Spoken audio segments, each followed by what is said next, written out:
Terima kasih Anda masih bersama kami dan kita akan melanjutkan diskusi bersama dengan Menteri Pertanian Syahrul Yassin Limpo.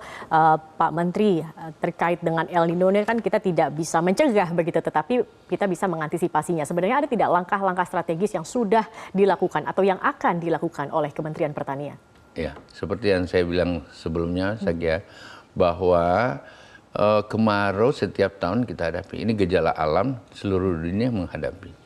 El Nino bukan untuk pertama kali kita hadapi. Betul.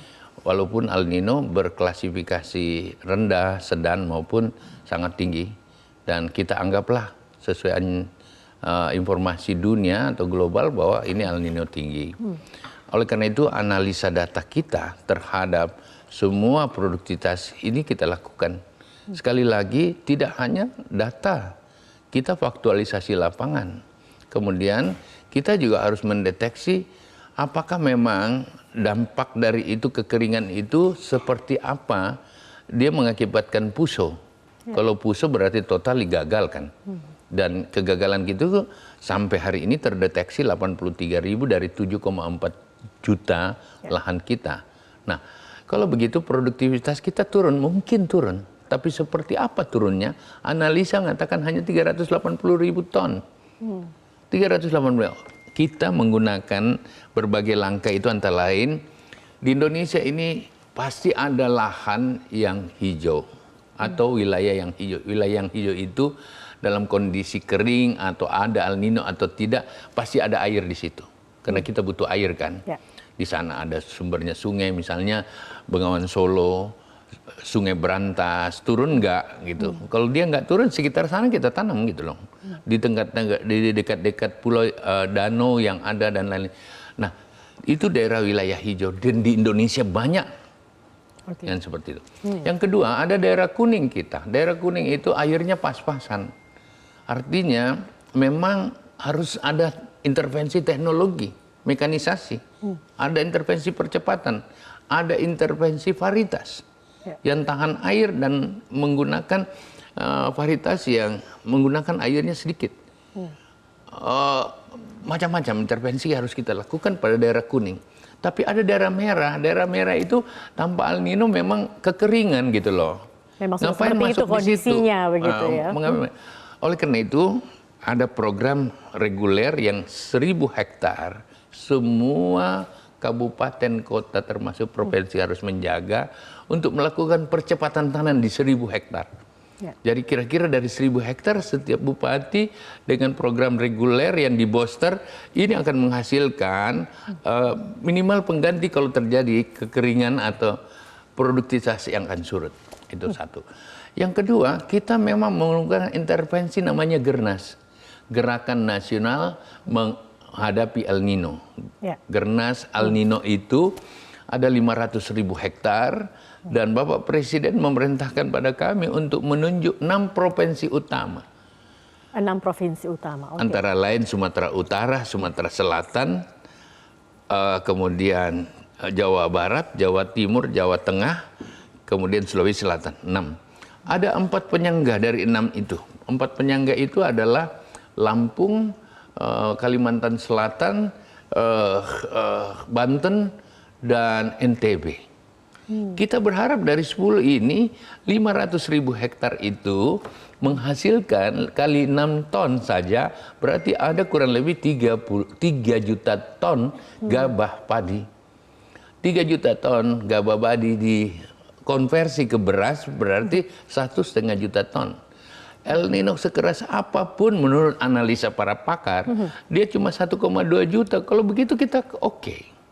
Nah, memang dari data yang ada kita akan sorted di daerah Agustus, September, Oktober, November, Desember itu memang kalau kita lihat neraca setiap tahun memang kita defisit di situ. Ya. Tetapi ada carry over 4 juta ton sebelumnya.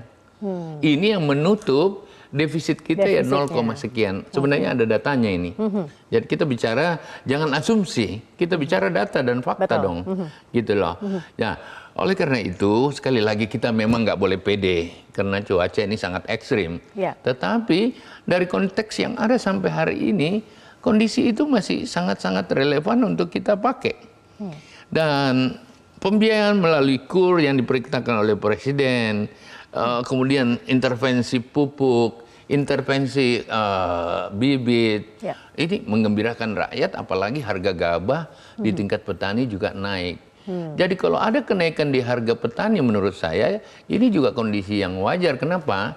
Karena ya berbagai beban-beban lain juga naik. Katakanlah biaya transportasi naik, biaya logistik naik, yang lain pupuk juga naik, bibit juga naik kan. Dan ini sudah dinaikkan oleh pemerintah. Tetapi kalau harga beras yang naik, ini tentu kita tidak boleh biarkan dia melonjak tanpa intervensi dari semua kita. Tetapi sekali lagi, masalah harga itu bukan domain Kementan, tetapi harus bersama-sama dengan kementerian lain, harus bersama dengan Bappenas, Badan Pangan Nasional, kita harus sama-sama dengan Bulog, dan tentu saja pemerintah daerah. Karena faktornya ada faktor logistik di sana, atau sistem logistik kita, karena kita daerah kepulauan, sistem transportasi harus diperbaiki, dan mungkin kita berharap tidak ada panik stocking, panik buying dari stakeholder. Jadi harus duduk bersama sebenarnya kalau untuk urusan harga begitu ya, tidak bisa hanya oleh Kementerian Pertanian saja untuk terkait dengan harga beras dan ini. Dan di dunia harga beras memang lagi... Seperti apa saat ini memang kondisi beras dunia? Kalau kita boleh mungkin membandingkan juga dengan kondisi Indonesia saat ini begitu Pak? Saya berharap kita lihat data ya, kita jangan bicara hanya berasumsi kan. Saya mohon mungkin ada datanya bahwa kita sebenarnya punya datanya. Harga beras yang ada di Indonesia itu termasuk yang termurah lah. Kalau untuk Asia Tenggara, boleh lihat datanya sebelah kanan, ya. Di atasnya ada Filipina, Vietnam, ada Malaysia, Thailand, dan Singapura yang paling termahal begitu ya. Itu kalau di Asia Tenggara ya. Kalau dia di dunia, kita bisa lihat data ini. Jangan kita bicara tanpa data kan nih. Sehingga kita bisa lihat sebenarnya harga beras dunia itu lagi melonjak ke atas. Ini yang terus Bapak Presiden berharap bahwa Indonesia produksinya naik, petani mendapat margin atau pendapatan yang juga lebih baik, tetapi harga beras jangan melonjak tanpa pengendalian juga, dan seperti itu. Sehingga kalau ada intervensi, importasi dan lain-lain, tidak ada yang kepentingan adalah untuk melakukan stabilisasi terhadap apa yang dibutuhkan. Ingat, Indonesia adalah negara keempat terbesar, 280 juta orang gitu ya. Oleh karena itu sekali lagi, tentu saja Kementan tidak pede-pede amat, tetapi mari semua berjalan secara normatif. Gitu. Semua sudah dipersiapkan, semua sudah ada bantalannya begitu ya, untuk kasus-kasus misalnya nanti terjadi El Nino dalam mungkin waktu yang kita tidak bisa prediksi seperti itu. Pak Menteri juga kemarin kan sempat turun begitu ya ke beberapa daerah. Mungkin juga bisa sharing Pak ketika di sana seperti apa kondisinya dan bagaimana sebenarnya ketersediaan dan produksi beras di beberapa wilayah saat ini. Selain beras, saya ingin mengatakan bahwa di beberapa tempat air untuk pertanaman juga masih sangat normatif gitu loh. El Nino tidak membangun El Nino yang sangat ekstrim. Dari pengalaman saya udah turun 1-2 bulan ini kurang lebih 20 provinsi loh.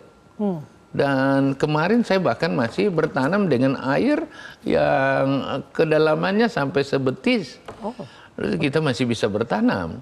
Jadi adakah daerah-daerah yang kering? Benar ada, tetapi itu bukan El Nino juga keringnya seperti itu. Tetapi yang lain normatif, bahkan sekarang banjir-banjir di mana-mana nih. Oleh karena itu kita tentu berdoa, mudah-mudahan saja suasana yang sangat ekstrim yang selama ini digambarkan oleh kita tidak membuat kita panik banget gitu ya. Karena ternyata air di sekitar kita juga masih ada. Tentu jangan milih lahan-lahan atau wilayah-wilayah memang sumber airnya jauh.